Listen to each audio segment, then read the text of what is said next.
My chosen one, the world around you may seem chaotic, but in this moment, something has shifted.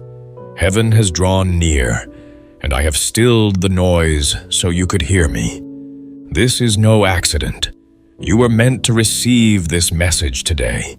You faced a hidden test, disguised as another hard week, another wave of confusion or delay. When you could have chosen bitterness or despair, you chose to stay faithful. You passed, your waiting, your prayers through cracked voices, your worship in empty moments. They were not in vain. On an ordinary morning, you felt a peace you couldn't explain, a breakthrough not forced but ordained, as heaven marked the day you overcame your trial. My grace will restore you, making you strong, firm, and steadfast. This pause is not empty. It's a holy reset. I am rebuilding you, not to prove who you are, but to reveal the strength I placed within you from the start. Trials didn't make you chosen, they unveiled it. The enemy tried to cloud your identity, but your obedience revealed your authority. Angels are now rearranging your life's stage. Some people and opportunities will fade, not because you failed, but because I will not let you settle for less than my appointed plan. Like a seed breaking open in dark soil, you are rising, transformed.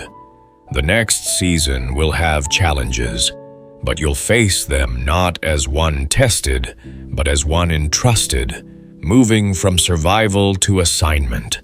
No tear you've shed will be wasted.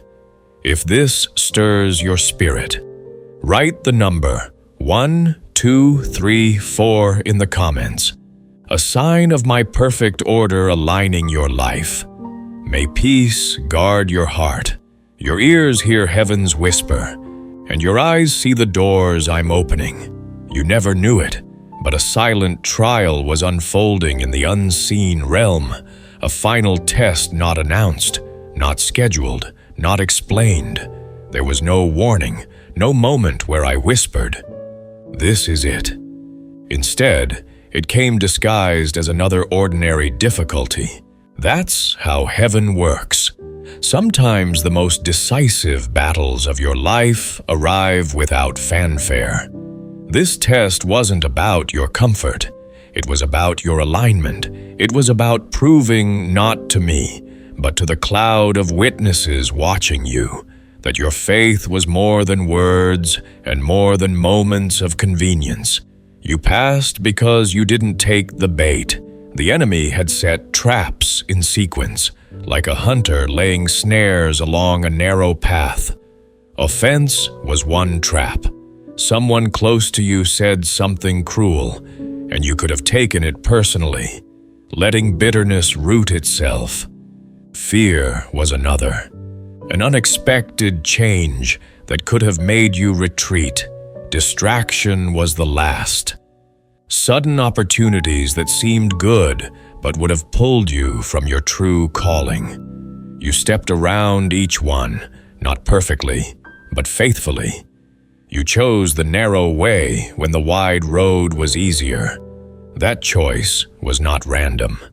It was the deciding moment that brought you here. Consider how your dreams to serve me were tested in the quiet of your heart. You had promised to follow me anywhere, but then came the waiting. Months turning into years, invitations drying up, friends moving forward while you seemed stuck. That was when the temptation to make something happen in your own strength became strong. One day, an offer came that seemed like provision, solving worries instantly. But in your spirit, something was unsettled. You prayed, wrestled, and finally turned it down. You didn't know it then, but that was the test. Soon after, the very path you longed for opened, not because you chased it, but because the door was unlocked from heaven's side. That's what your hidden test was like. It might not have been dramatic in the natural, but in the spirit, it was monumental. Wilderness seasons are not punishment. They are proving grounds. The test you passed was about refining your motives and confirming your readiness. And now, like standing on the edge of the promised land, you are closer to crossing over than you realize. The enemy wanted you to believe that nothing was happening, that I had forgotten you. But in reality, each day of obedience was shifting the weight in the spirit, like a scale slowly tipping. Every prayer, every act of forgiveness, every refusal to compromise was bringing you closer to the moment the balance breaks and the promise tips into your hands. This is why the trial came quietly, because the enemy wanted to steal your victory before you even recognized it was a battle. If you had known, perhaps you would have fought harder, prayed louder, leaned more urgently into me. But I allowed it to remain hidden so your response would come from the truest place. Your uncalculated, unforced obedience. Think of a sculptor working on a block of marble. To the casual observer, the changes are subtle, small chips, gentle scraping. But to the sculptor, every strike is deliberate. Every cut reveals a line of beauty that has been there all along. Your last season has been exactly that. I have been shaping you one unnoticed moment at a time until the image I see matches the destiny I designed. Now you are ready for the next unfolding, not because life suddenly got easier, but because you have been refined enough to handle it. What's coming will require discernment sharper than before, faith steadier than before, and courage greater than before. But you have them now. The test was the proof. You may still feel the echoes of that trial, like the phantom weight of chains that have already been broken. That's normal. It takes time for your mind to realize what your spirit already knows. You are free, and you have passed, and somewhere in heaven's records, that chapter of testing is now marked complete. There was a moment recently, so brief you might have missed it, when the enemy thought he had you. His net was already woven, the snare already set in the unseen realm. Forces of darkness celebrated prematurely, but something happened. The trap failed. It didn't fail because you saw it coming in the natural. It failed because you were walking in alignment with heaven's rhythm. And that rhythm disrupted the timing of the enemy's strike. You were not where he thought you'd be, not thinking the thoughts he hoped you'd think. Consider how betrayal came from someone you trusted, at a time when you were most vulnerable. Your heart ached. Your mind raced with ways to fight back, expose, and retaliate in the natural. No one would have blamed you, but instead, you paused. You chose to forgive before the wound could fester. That night, what you didn't know was this. Your act of forgiveness shut down a chain of events in the spiritual realm that the enemy had been counting on. The plan to trap you in bitterness dissolved instantly. Forgiveness was the unseen weapon that broke the cycle. That's exactly why the trap failed. You didn't walk blindly. Maybe you couldn't name the scheme, but your spirit sensed it. Your obedience interrupted his blueprint. Sometimes the enemy's traps are loud temptations you can clearly recognize. Other times they are disguised in good things. The perfect relationship that would have drained your calling. The business opportunity that would have tied you to people with corrupt motives. The sudden detour that looked like promotion but was actually a spiritual dead end. You may never know the full extent of what you avoided, and that's the beauty of walking with me. I deliver you from dangers seen and unseen. Right now, I want you to type these 3 words in the comments: I walk free. This isn't just a phrase, it's a prophetic declaration over your own life. When you write it, you're doing more than agreeing with this message. You're stamping your timeline with a spiritual record that the traps failed, and your path remains unbound. And as you declare it, remember this: freedom isn't only about leaving something behind, it's about stepping into something greater. Every failed trap is not just a closed door. It's also a redirection toward the place heaven always meant for you to stand. Some of you feel like you've just escaped something you can't even name. That uneasiness you've been carrying, that's your spirit adjusting to the reality of freedom. It feels strange at first because you were bracing for a blow that never landed. So walk freely, not with hesitation, but with the confidence of someone who knows. The snare has been dismantled, and the path ahead is clear. Your light has outlasted the darkness, and your next steps will be taken without chains. Because here's the truth: every step you now take is a declaration of victory. When you choose joy in the face of uncertainty, you're trampling on the enemy's pride.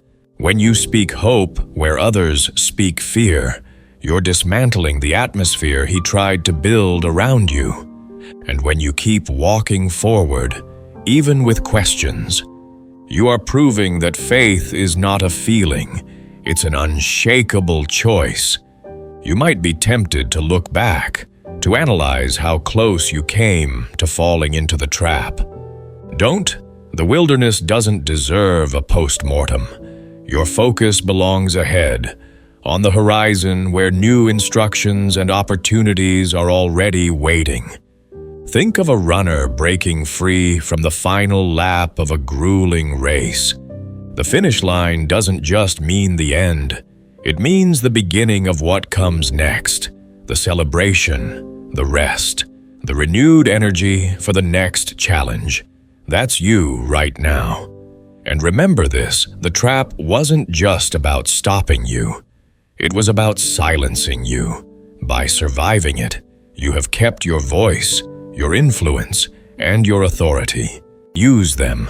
Speak life into others still caught in their battles. Let your freedom be a signal flare in the night, guiding them toward their own escape. Your path is clear now, and heaven walks it with you. There are places in your journey that no one else has seen, not because you hid them, but because I kept them hidden. These were your training grounds, the unglamorous, uncelebrated seasons where the work being done in you was more important than the work being done through you. Training grounds rarely look impressive.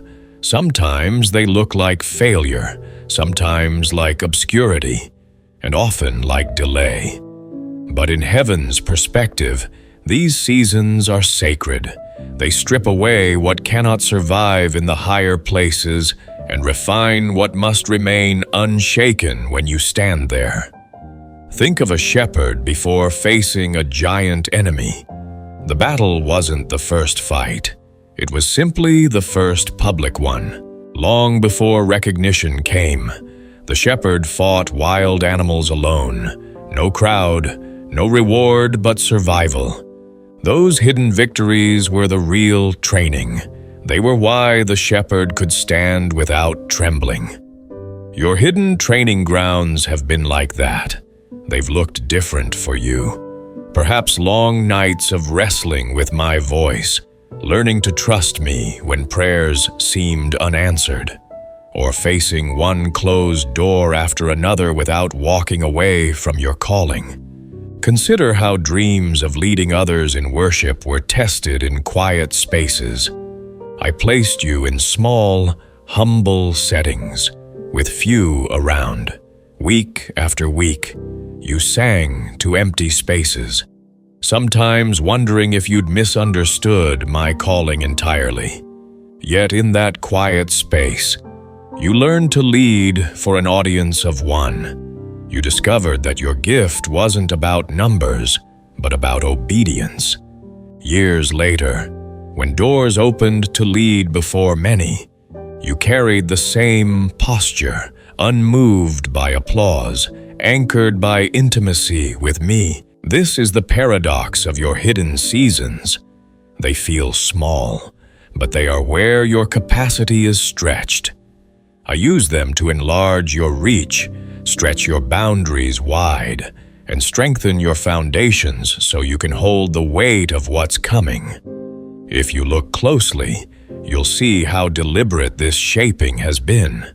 Maybe you were given responsibilities that felt too heavy at the time, only to find now they taught you how to carry more than most people can. Or maybe you were placed in situations where you had no choice but to develop patience, not the kind you talk about, but the kind you live through.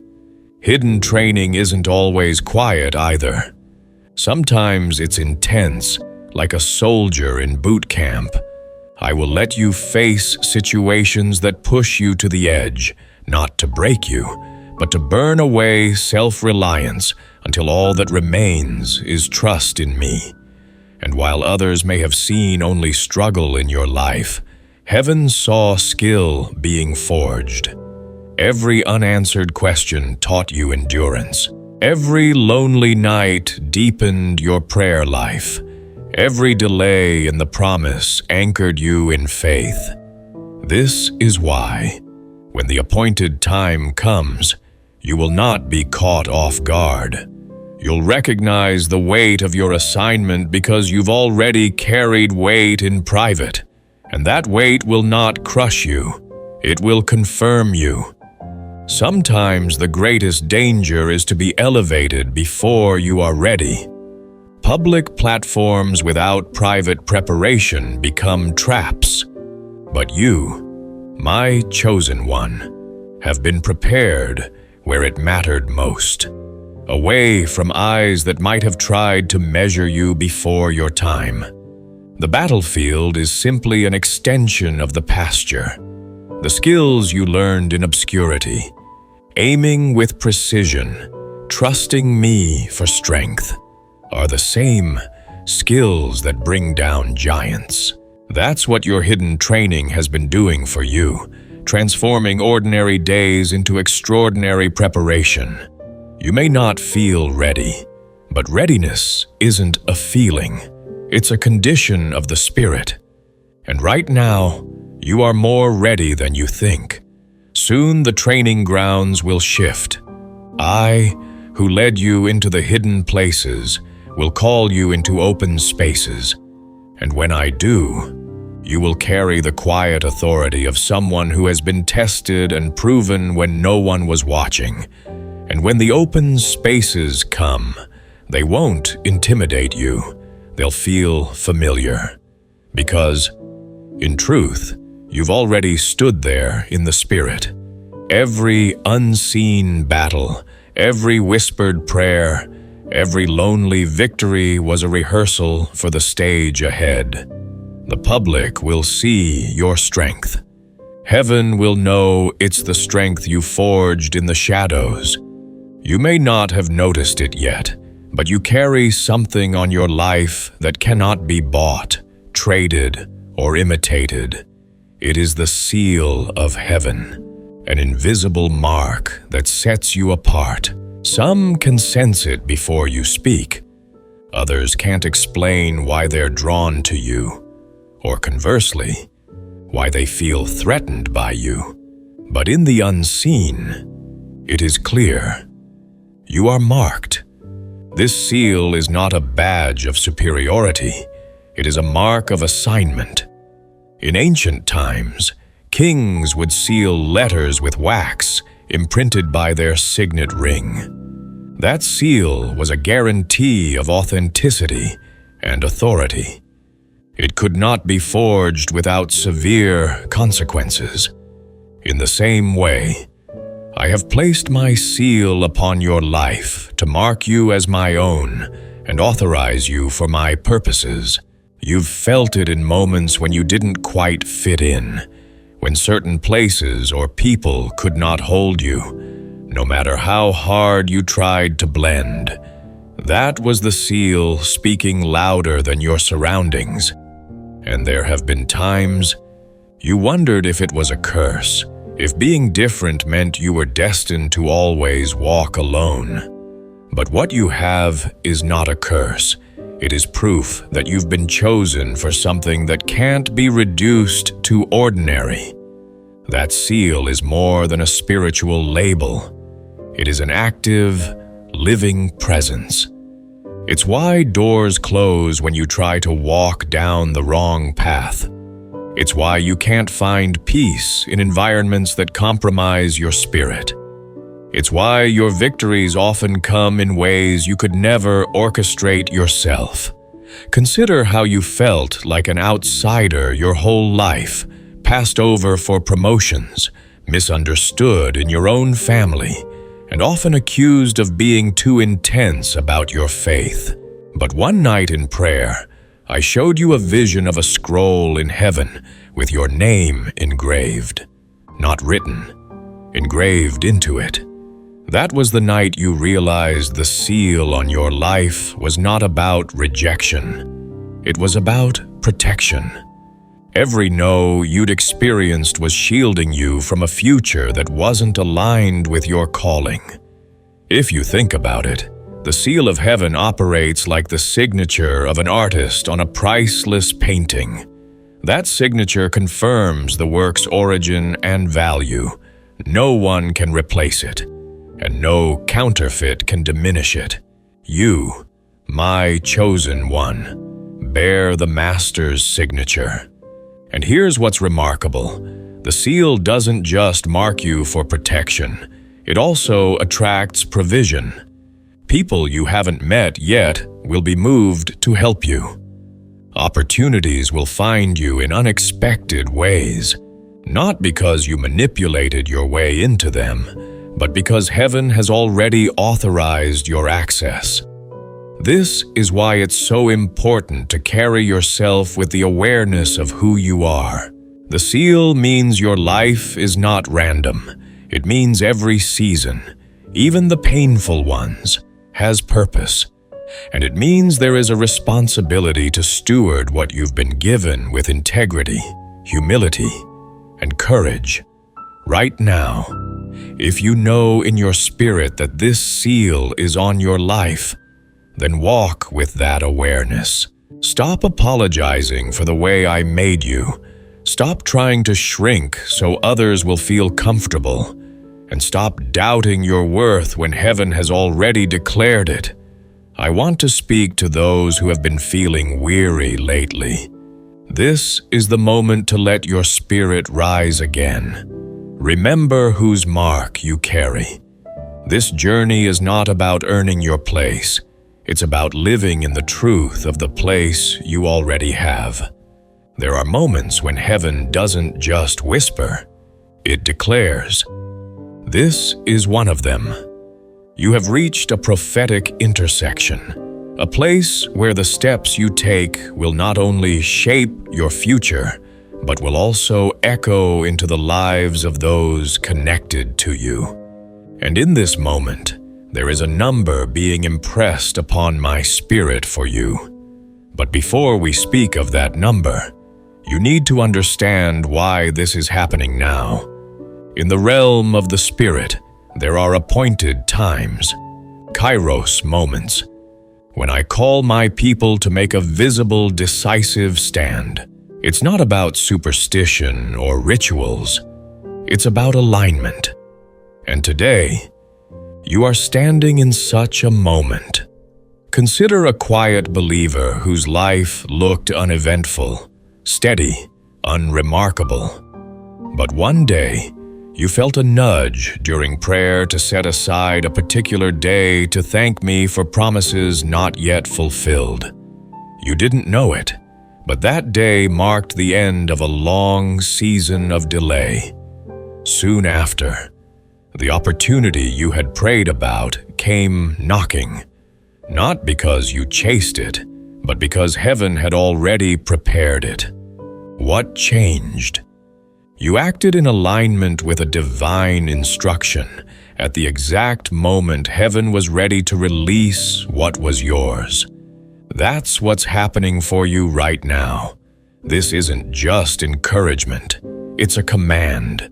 The prophetic number you're about to declare is connected to courage, to stepping forward with confidence into the unknown, trusting that my presence goes ahead of you. You may be asking why a number. Numbers often carry prophetic meaning.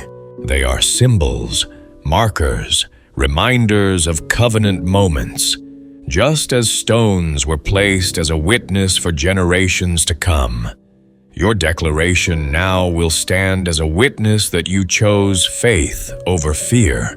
Right now, I want you to take a visible step of agreement. Write the number 555 in the comments. This is not about numerology or superstition. It's about covenant. The number 5 represents grace, and repeated 3 times. It speaks of an abundant, overflowing grace that will cover your next season. By typing it, you are saying to heaven and to your own soul, I step into the fullness of grace for what is ahead. Understand this. Typing it is not the end, it's the beginning. When you mark your alignment with a prophetic act, you are giving heaven permission to move in ways you cannot orchestrate. You are planting a seed that says, I am ready, I am willing, and I am positioned for what comes next. I can almost hear someone saying, but what if nothing changes? It already has. The very moment you act in faith, you have shifted position in the spirit. The breakthrough may not appear instantly in the natural, but in heaven's records. The release is already written. This is what the enemy fears, that you will realize how much authority you actually have when you align your actions with my timing. That's why he works so hard to keep you passive, silent, or doubtful in moments like this. But you're not that person anymore. The season of hesitation is over. The seal from the last word still rests upon you. And now the prophetic declaration will add movement to it. There will be a day not far from now when you look back and remember that you typed 555 in a moment of faith, not knowing exactly what I would do next. And you will smile because you'll see how that simple act was the hinge that swung a door wide open. So type it boldly. Let the heavens take note, and then lift your eyes because grace upon grace is already on the move toward you. And when that grace arrives, it will not trickle. It will pour. It will come in ways you didn't calculate, from places you didn't expect, and through people you never thought would be part of your story. You will realize that the act of faith was never about the number alone. It was about unlocking a flow that had been waiting for your agreement. Hold this moment close. When doubt comes knocking, remember you marked this day. Heaven recorded it, and the gates before you began to swing wide. Grace is not coming slowly. It's running to meet you now. There are weights you have carried that no one else knew about. You learned to smile in public while storms raged in private. You've walked into rooms holding your composure like a shield, even when your heart felt heavy enough to sink you. This was not because you were pretending. It was because you understood that some battles are fought in silence. The burdens you bore were not always dramatic in the eyes of others, but they were significant in the eyes of heaven. Every sleepless night, every silent prayer, every moment you chose not to retaliate or speak in anger became a record in my book. These moments were not wasted, they were offerings. Consider a faithful soul carrying the weight of raising family alone after loss. You worked tirelessly, often sacrificing so your loved ones could thrive. People saw strength, but few saw the exhaustion. There were nights when you sat in the dark after others slept, tears streaming, whispering only one sentence: "Lord, I can't do this without you." And what you didn't know was that those whispers were as loud as shouts in heaven. Angels moved at your quiet surrender. Doors began to open for you, not all at once, but steadily, like the first light of dawn. Today, those you cared for are thriving, carrying the faith they watched you live in the unseen. This means that none of your pain has been overlooked. The unseen sacrifices, the emotional weights, and the quiet endurance have all been noticed and valued. Carrying weight in silence can feel isolating. Sometimes it even makes you question your own worth, as though the invisibility of your struggle means it doesn't matter. But in truth, I often hide these seasons so I can protect the purity of what I'm building in you. If everyone saw your sacrifice, the temptation for human approval could dilute the strength of your obedience. You have also been learning something in these seasons, the discipline of letting go. There were people you wanted to explain yourself to, moments you wanted to defend yourself, situations you wanted to fix, but you learned to step back. That restraint was not weakness, it was training in spiritual authority. Consider the image of a bridge carrying traffic day after day. It holds thousands of tons of weight, yet it never complains. Over time, the structure becomes stronger, more trusted, more relied upon. You have been that bridge, bearing the weight I allowed, knowing that one day it would lead others safely across their own trials. Your silence was not the absence of power. It was the channeling of it. By not speaking when you could have, you preserved your energy for the battles that truly mattered. By enduring weight you didn't deserve, you demonstrated a strength most never see in themselves. And perhaps the most powerful truth of all is this: the weight you carried was not yours to keep. Even now, I am lifting it from your shoulders. You may not notice the shift immediately, but soon you will realize you are breathing easier, sleeping deeper, and moving with a lightness you haven't felt in years. When that moment comes, don't rush past it. Acknowledge it. Thank me for the endurance I built in you and for the relief I have given you. Let the release become part of your testimony, so others will know that I, who sustained you in the silent weight, am the same who sets you free. There will be those who meet you in the future and have no idea of the burdens you've carried. They will see the smile, the strength, and the composure, but they won't know the cost. That's okay. The story isn't for everyone. It's for those I will send to you, the ones who need to know they too can survive seasons of invisible weight. And when you share your story, they won't just hear words. They will feel the authority of someone who has lived it. That authority is your gift, your inheritance from the season you thought might break you. The weights you carried in silence have not been in vain. They have been transformed into strength, compassion, and wisdom. And now, as those weights are lifted, you will find yourself walking taller. Not because you are trying harder, but because I, who called you, have lightened your load. There are times when rescue comes so quietly you don't even recognize it as rescue until much later. You were on the edge without knowing it, one decision away from losing something precious, one step from a path that would have taken years to recover from. And then, without warning, mercy stepped in.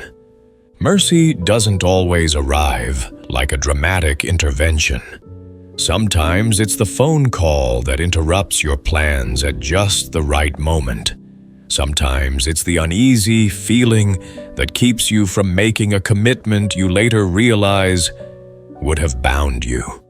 Sometimes it's a closed door that at the time felt like rejection, but later proved to be your protection. Consider how you applied for something that seemed perfect: more reward, better circumstances, a prestigious role. You prayed, felt at peace, and submitted. Weeks passed with no response. You felt overlooked and even questioned if I had forgotten you. Months later, that very opportunity revealed itself as flawed, filled with issues that would have harmed you. Looking back, you realized that the silence you hated was actually the voice of mercy. Mercy is not random. It is renewed. It is woven into your days, even when you don't notice.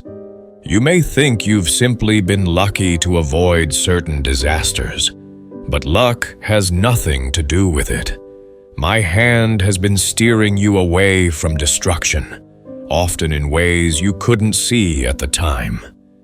It's humbling to realize how close you may have come to losing your way. There are friendships you wanted to pursue that would have drained your spirit. There are investments you almost made that would have stolen your peace. There are relationships you thought would complete you, but would have broken you.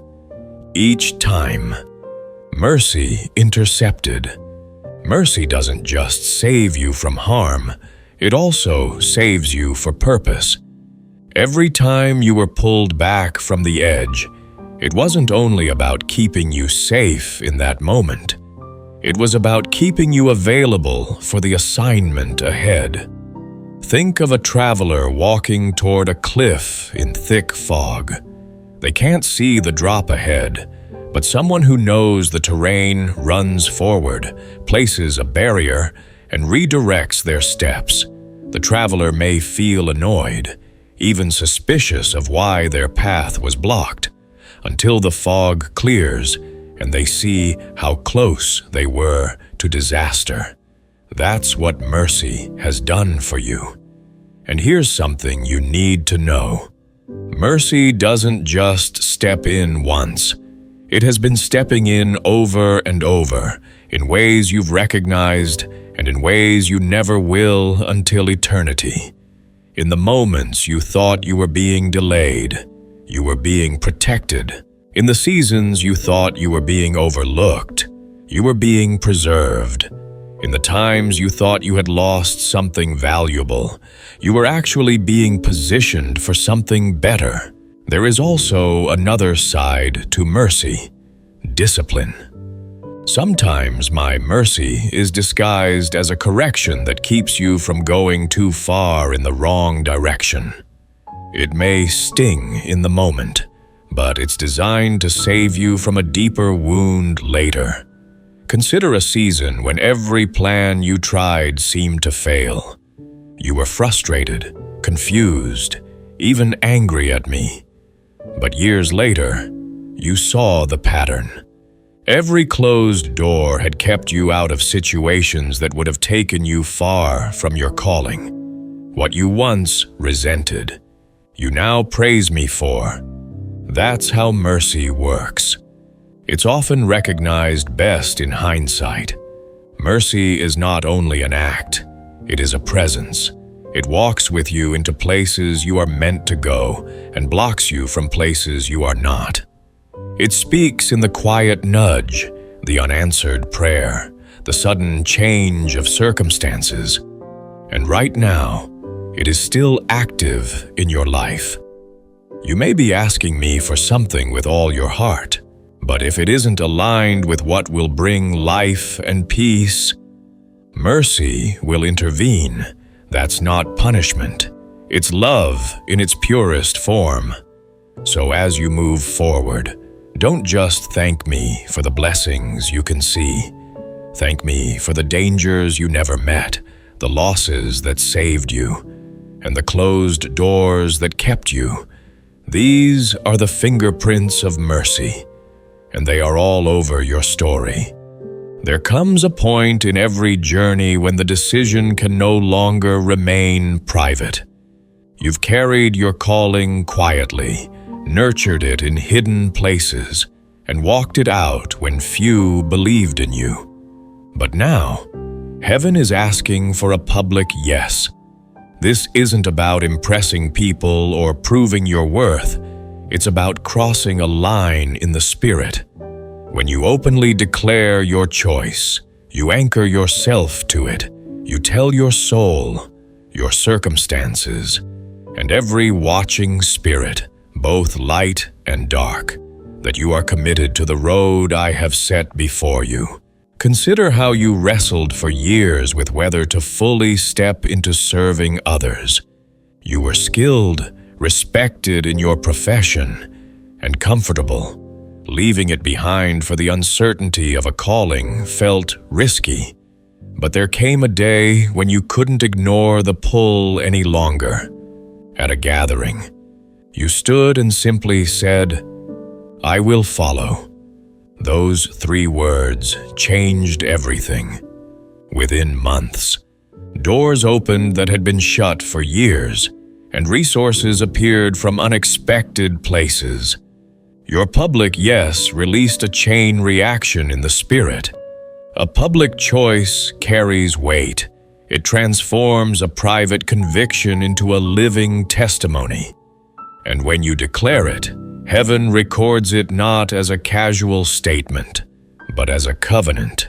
So I'm asking you now, not just to think about it, but to put it into words.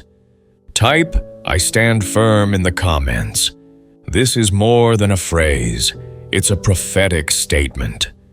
When you write it, you are saying no matter what comes, I will not step back from the assignment on my life. You may feel the tremor of fear at the thought of saying it out loud, even in text. That's because the enemy understands the power of a clear declaration. Once spoken, it becomes part of your spiritual record. Once written, it stands as evidence you cannot easily walk away from. Declarations like this have a way of reshaping how you see yourself. They pull you into alignment, strengthen your resolve, and remind you that I, who called you, am also the one who equips you. And here is what will happen after you declare it. Opportunities will arise to prove it, not to test your worthiness, but to demonstrate to yourself that your decision was not empty talk. You will meet moments that ask you to remember this day, these words, and the choice you made. Let them remind you that you are not walking into this alone.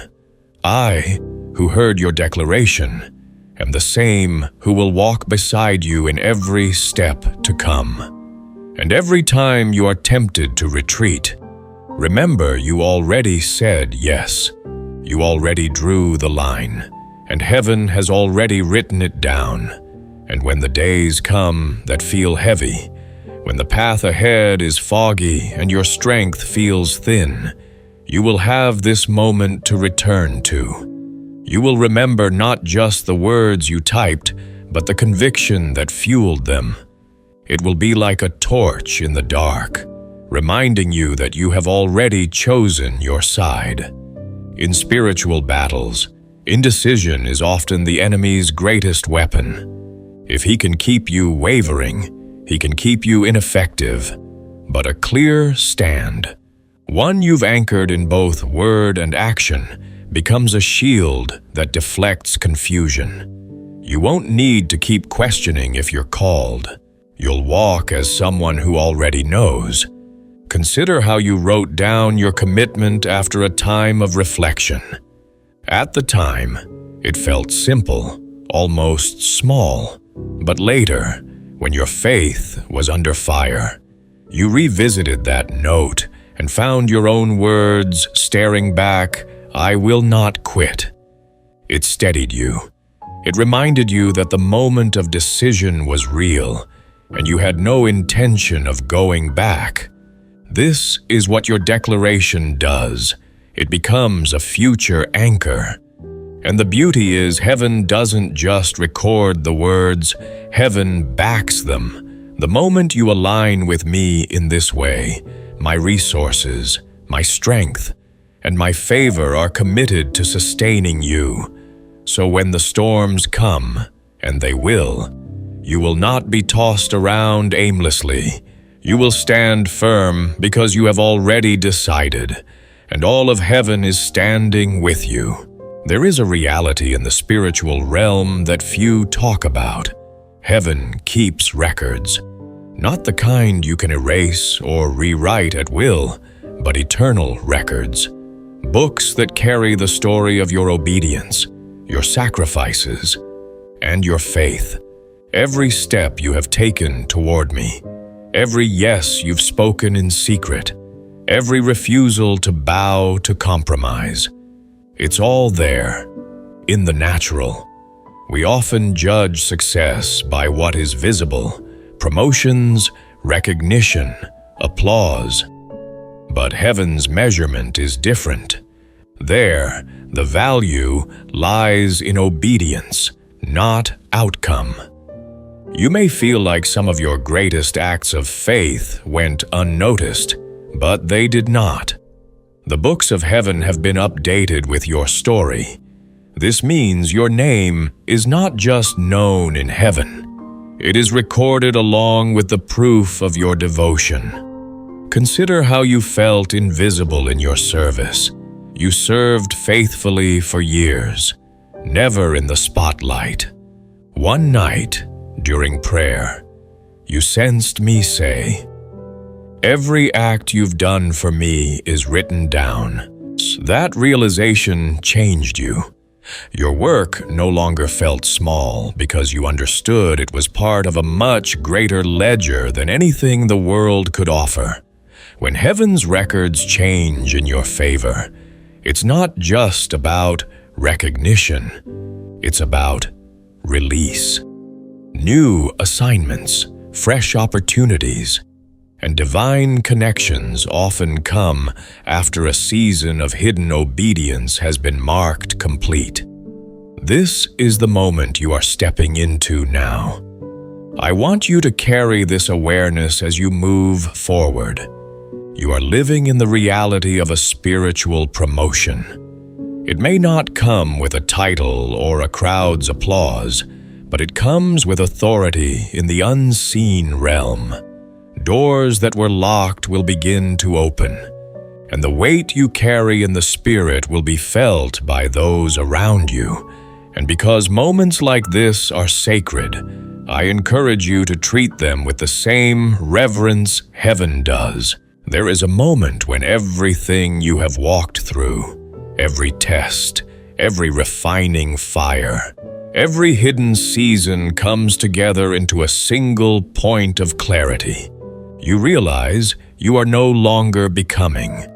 You are being. The preparation is over. You are standing in your purpose.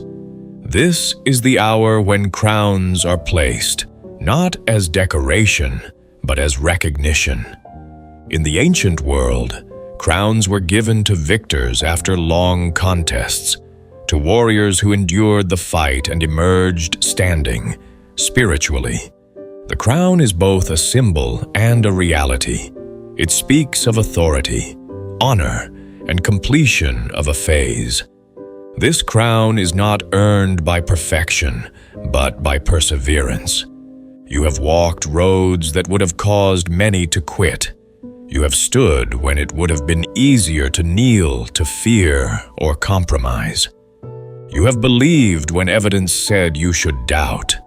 And now heaven acknowledges it, not with fanfare that fades, but with a placement of honor that will outlast every storm. Consider a faithful soul who worked quietly in community for decades, mentoring the young, feeding the hungry, advocating for the overlooked. You never sought attention, but when the time came to pass the baton, those impacted gathered to honor you. The crown placed was symbolic, but what it represented was eternal. A life poured out in obedience and love.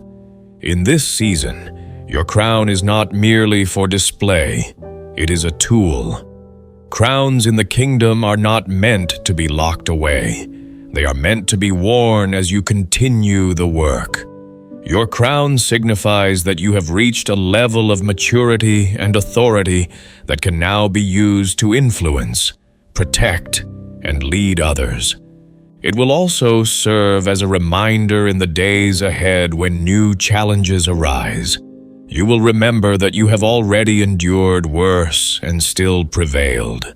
The crown becomes a testimony to your own heart, a visible sign of my faithfulness to bring you through. But this moment is not the end of the story.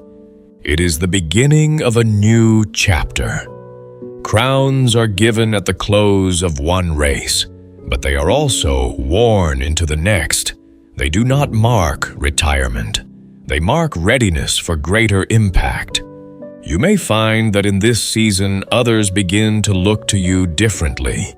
They will recognize something in you, an authority, a steadiness, a grace that compels them to seek your counsel. This is part of what the crown represents, not superiority, but responsibility. And as you wear it, you will understand something vital. The crown was never the goal. The goal has always been I, the king who placed it on your head. The crown is simply a reflection of my trust in you to carry my image well. This trust is sacred. It means you have been found faithful in the measure given to you.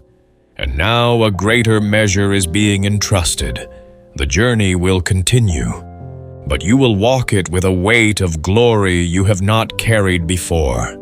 So stand tall. The crown is yours, not by accident, not by human favor, but by divine appointment. Let it remind you daily that you are seen, known, and honored by me, whose opinion outweighs them all. You have walked through every word of this journey, revelations, confirmations, and divine instructions. But what matters most is not that you heard these words, it's what you will do with them. Heaven has poured truth into you for a reason. Now the steps are yours to take. Every chapter you've just experienced has been building toward this moment, the moment where you recognize that you are my chosen one for this exact time in history. The trials, the hidden seasons, the victories, they were never random. They were shaping you into someone who can carry light into the darkest places. The final truth I leave you with is this: you are not at the end. You are at the beginning of a greater chapter. Go forward, wearing your crown, walking in your authority, and knowing heaven is with you every step of the way. My chosen ones, you have passed my test, and that is why I declared I will tell you everything. Yet know this when I open the scroll. It is not only truth that comes forth, but warning. What I reveal carries life and judgment. And now, hear me clearly. I will not warn you again. This is my urgent call to you. Such declarations are recorded. Angels bear witness. Demons take note. Your words have the power to shift the atmosphere around you, to to cut off assignments of darkness that have been trailing you for years. This is why the enemy will try to convince you to stay silent. He will whisper, "It's not that serious. You can decide later. You can pray about it tomorrow." But those are not harmless thoughts. They are snares. The enemy knows if you act now, his grip is broken. If you delay, his chains only tighten. So this is not the time for half measures. I am calling you to act, to declare, to mark yourself as one who belongs fully to me. There is a boldness rising in you right now because my Spirit is igniting it. Don't smother that flame. Fan it into a blaze by responding instantly. The way of life is before you. The blessing is within reach, but it will not force itself upon you. You must take it, and once you do, nothing on earth or in hell can take it away. This is your final call. Step forward now before the last light fades and the door is sealed forever. You feel it even before words form in your mind, the weight of being seen by me, the Almighty. My eye is not scanning the crowd aimlessly. It has settled, unblinking, on you. This gaze is not casual. It pierces through every mask, every excuse, every carefully arranged facade. It does not see the image you present to others. It sees the truth you live in secret. There is nowhere to hide from this kind of vision. It travels past your expressions, past your carefully chosen words, and into the motives that fuel your actions. This is why you feel exposed, not because I am cruel, but because I am truthful. My seeing is not meant to shame you. It is meant to awaken you. Comfort comes because it means you are not forgotten. Confrontation because it means I notice when you turn away. The one who formed your heart also sees when it drifts. My gaze is unlike the gaze of people. People look until they grow bored or distracted. I look until the work is done. I see when you've stood firm against temptation. I also see when you've chosen compromise. And I remember the moments you justified it to yourself. There is no moment in your story that has slipped past me. Not the pain, not the victories, and not the failures you would rather erase. My eyes are searching for more than confession. They are searching for alignment. When my gaze rests on you, it is because I am looking for agreement between what I have spoken over your life and the life you are actually living. Where I see a gap, I will speak not to condemn you, but to call you back into that alignment. But being seen by me is not always comfortable. It means you can't hide in the shadows of your own excuses anymore. It means the prayers you've been praying without expecting an answer suddenly have an answer, and it demands something from you. When my gaze locks on you, it strips away the option of indifference. There's something else about my seeing. You are not the only one I see, but in this moment, it feels like you are. You've felt invisible before, overlooked in rooms where your presence barely registered. But to me, your existence is not lost in the vastness of creation. I am capable of holding the entire cosmos in my hands and still noticing the smallest tremor in your heart. That is how closely I watch over you. Yet there is a holy seriousness to this watching. The same eyes that watch over to protect will also watch over to judge. The same love that guards you will also confront you when you wander. My gaze carries both mercy and accountability, and you cannot separate the two. For the chosen, being seen means being shaped, It means you will not be left to wander aimlessly in self-deception. If you have felt the discomfort of conviction lately, it is because my gaze has found you. That discomfort is a gift, proof that your heart is still tender enough to respond. There are those who once felt it, but hardened themselves until they no longer noticed.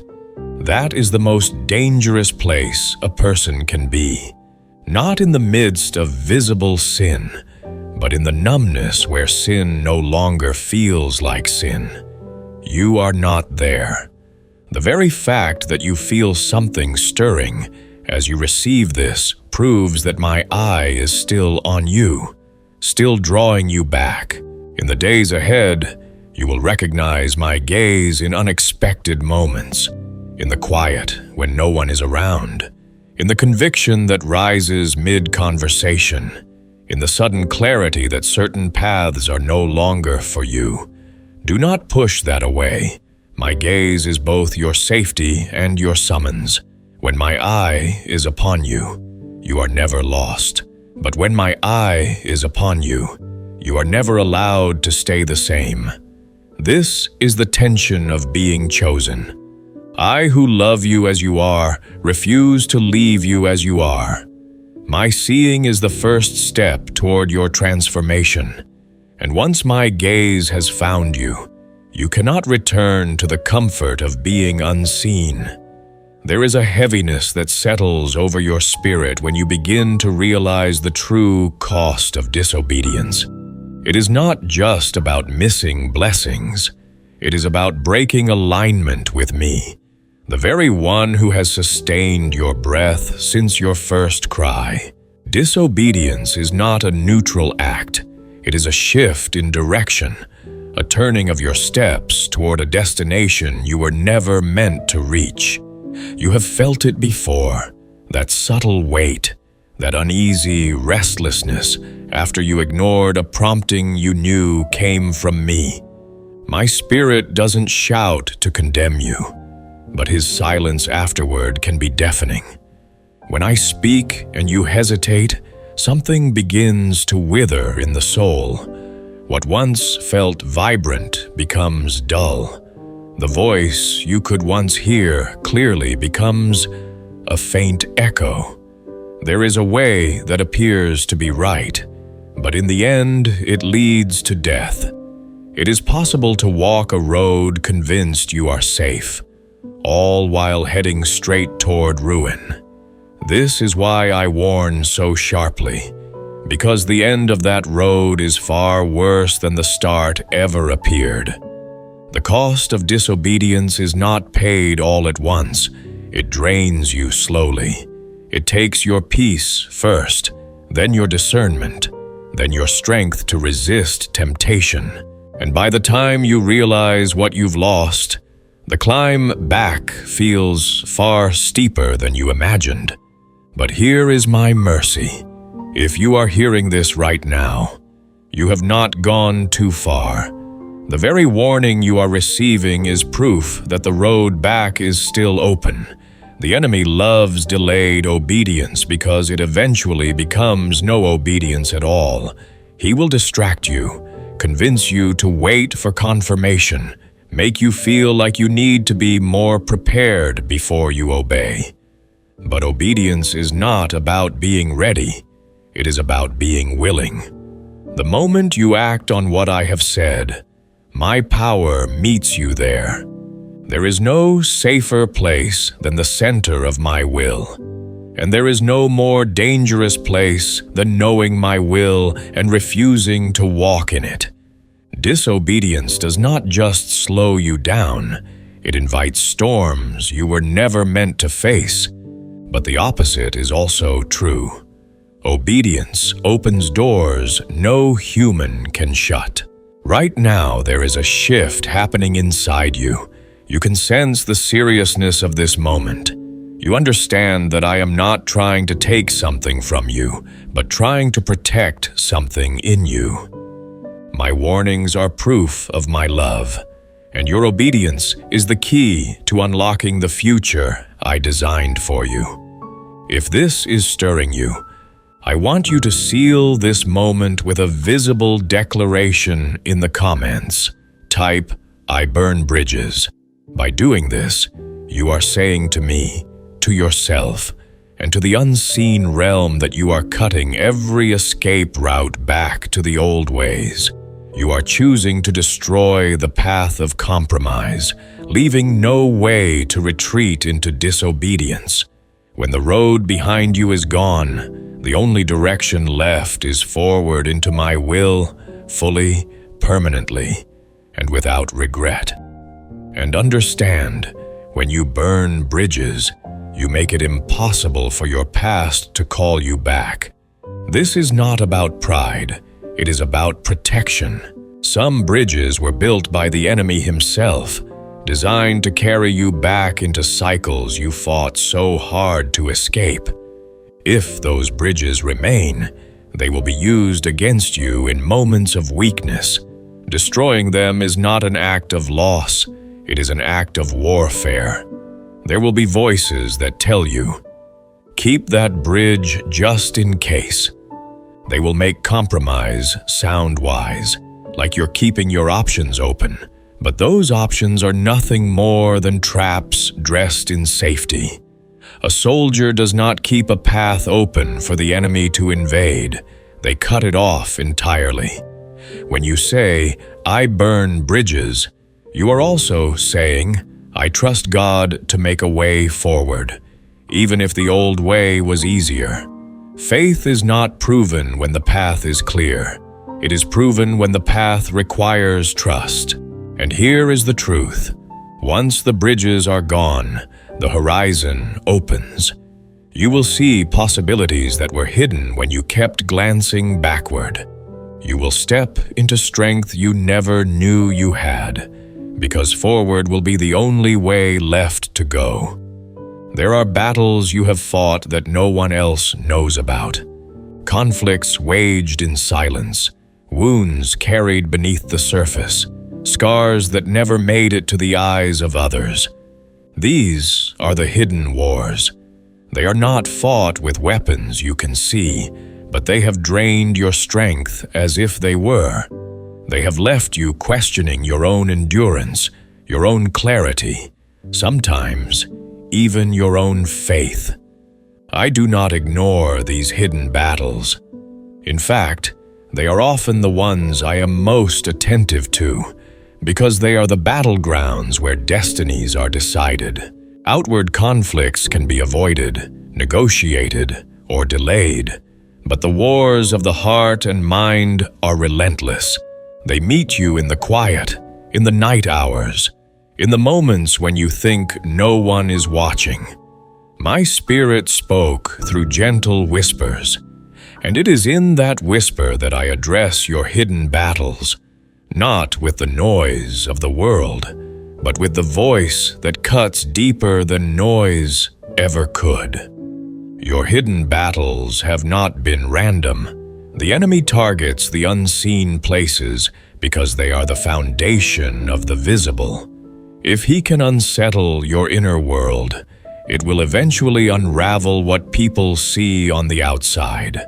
That is why the pressure you feel in private is often greater than anything you face publicly.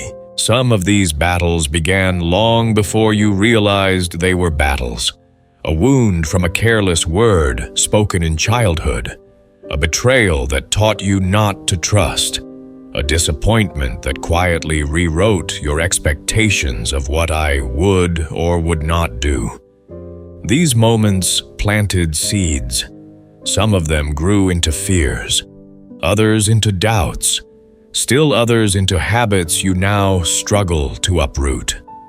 The hidden wars are also where I refine you. They strip away illusions. They reveal where your trust is genuine and where it is conditional, in the silence between the assaults. I ask questions you cannot avoid. Will you still believe when no one sees you believing? Will you still pray when there is no audience for your prayer? Will you still obey when no one applauds? There is a reason some victories have felt hollow, because you know they came, without addressing the root battle beneath them. You may have won outwardly, but if the enemy still has territory in your mind or heart, the war is not over. But here is the hope. I who see the war also equip you for it. I am not surprised by your hidden struggles. I have already prepared the words, the strength, and the timing that will bring you through. The gentle whisper is often my greatest weapon, because it bypasses the noise, the chaos, and the lies, and it speaks directly to the core of who you are.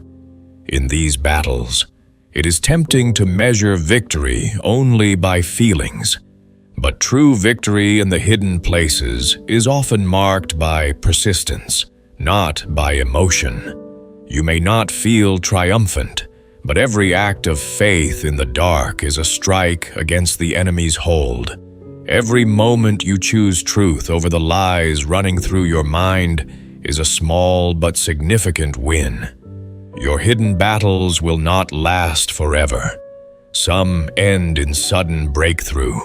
Others end through a gradual wearing down of the enemy's hold until one day you realize the weight is gone. The timing is in my hands, but your perseverance is in yours. And when the battle does lift, you will notice something. The victories no one saw will have prepared you for victories everyone will see. The strength you gained in obscurity will become the foundation of your public assignment. The wisdom you learned in silence will be the voice others listen to when their own hidden wars begin. This is why you cannot despise the battles no one knows about. They are not a detour from your calling. They are part of it.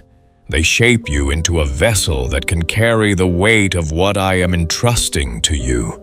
And though the battles may be invisible to the world, they are fully visible to me, where every act of quiet endurance is recorded as a victory.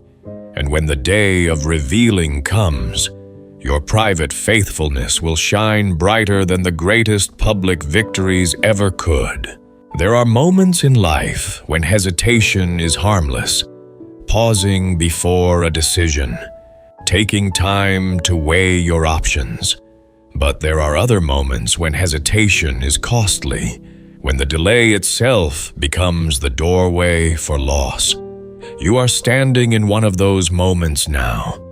I have sounded a call over your life, and this is the hour to rise without waiting for a safer time. You've sensed it for days, maybe weeks, a stirring that will not let you settle. It comes in quiet reminders, in the way certain things you once enjoyed now feel hollow, in the way your heart races when you think about the things I have spoken to you. That is not coincidence. That is me telling you the appointed time has come. When I set a time, it is not a suggestion. It is a divine schedule. And when that schedule reaches its moment, the window does not stay open forever. The call to rise is not about proving your worth. It is about stepping into the worth I have already placed within you. For too long, the enemy has whispered that you are not ready, that you are too broken, that you've missed too many chances. But the truth is, I never call you based on the version of yourself you see right now. I call you based on the version I designed from the beginning. When you delay rising, you are not just holding yourself back. You are holding back the breakthroughs connected to your obedience. There are people whose deliverance is tied to your yes. There are prayers waiting for you to step into place so the answer can flow through you. Rising will cost you comfort. It will demand that you let go of certain patterns, certain places, even certain people. But the cost of staying where you are will be far greater. You were not made to linger in the shadows while your destiny waits in the light. The enemy thrives in your hesitation. He knows that the longer you wait, the more your courage fades, the more your vision blurs, the more the fire in your spirit cools. That is why I am speaking now, urging you to move before the fire turns to embers. Your rising does not have to be loud or dramatic in the eyes of others. It only has to be decisive in my eyes. It begins the moment you act on what you've heard.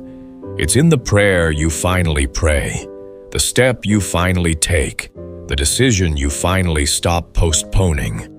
The path ahead is narrowing, not because I want to make life more difficult, but because the deeper you go into my purposes, the less room there is for distraction, compromise, and divided loyalties. The narrow path is not for the many. It is for the few who are willing to pay the cost of walking closely with me. From the outside, the narrow path looks restrictive to those who value freedom as doing whatever they please. It feels confining, but the truth is the narrow way is the place of true liberty. It removes what entangles you. It cuts off detours that would lead to destruction. And it keeps your eyes fixed on me who goes before you. On the narrow path, you discover the beauty of focus. There are fewer voices vying for your attention because you have decided which voice matters most.